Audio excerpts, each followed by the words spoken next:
Imagine a night so momentous that it would forever alter the course of human history. August 14th, 1791. The humid air of Saint-Domingue's northern plains carries whispers of change as enslaved Africans gather in the darkness of Bois Cayman. Their decision that night would launch the only successful slave revolution in history and create the first black republic in the world. This wasn't just an uprising. It was the beginning of humanity's most profound declaration that freedom belongs to all. Today, we're examining the explosive first weeks of the Haitian Revolution, August to September 1791, when enslaved Africans transformed their pain into power and shattered the foundations of the world's most profitable slave colony. This moment redefined what was possible in the fight against oppression. Saint-Domingue, modern-day Haiti, was the crown jewel of France's colonial empire, producing 40% of the world's sugar and 60% of Europe's coffee. This immense wealth was built on the backs of over 500,000 enslaved Africans, subjected to such brutal conditions that the average lifespan after arrival was just 7 years. The colony operated on a strict racial hierarchy.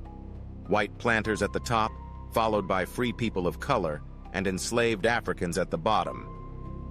The French Revolution's ideals of liberty, equality, and fraternity had reached the colony, but were deliberately denied to the enslaved population. This hypocrisy, combined with the influence of Vodou spiritual practices that preserved African identity and resistance, created the perfect conditions for revolution. The ceremony at Bois Cayman.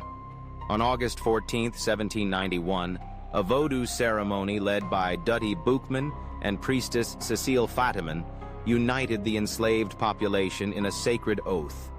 Under pouring rain, they sacrificed a black pig and drank its blood, swearing to fight for freedom or die trying.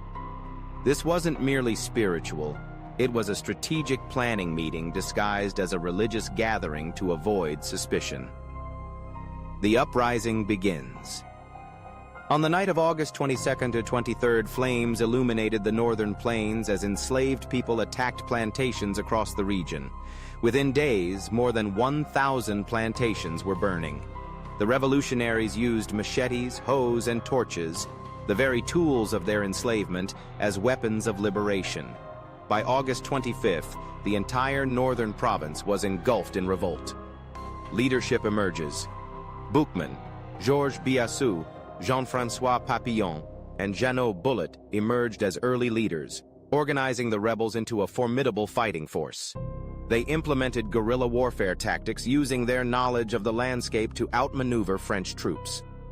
Boukman, with his imposing presence and spiritual authority, became a symbol of resistance until his capture and execution in November 1791. The September Offensive. By September, the Revolutionary Army had swelled to nearly 100,000 fighters.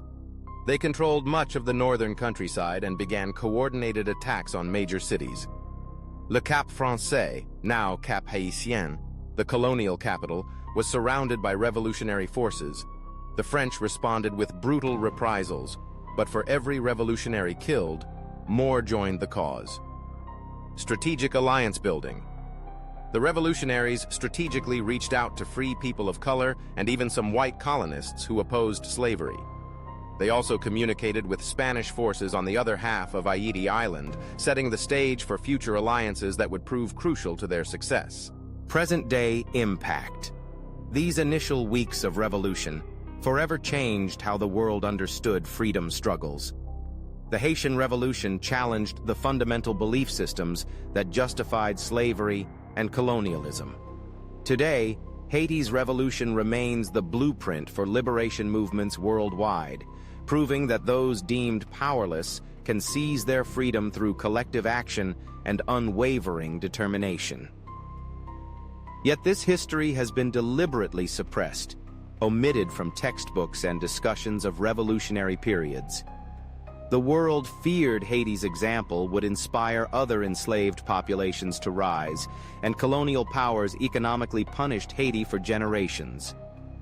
The truth of August-September 1791 isn't just history, it's your inheritance.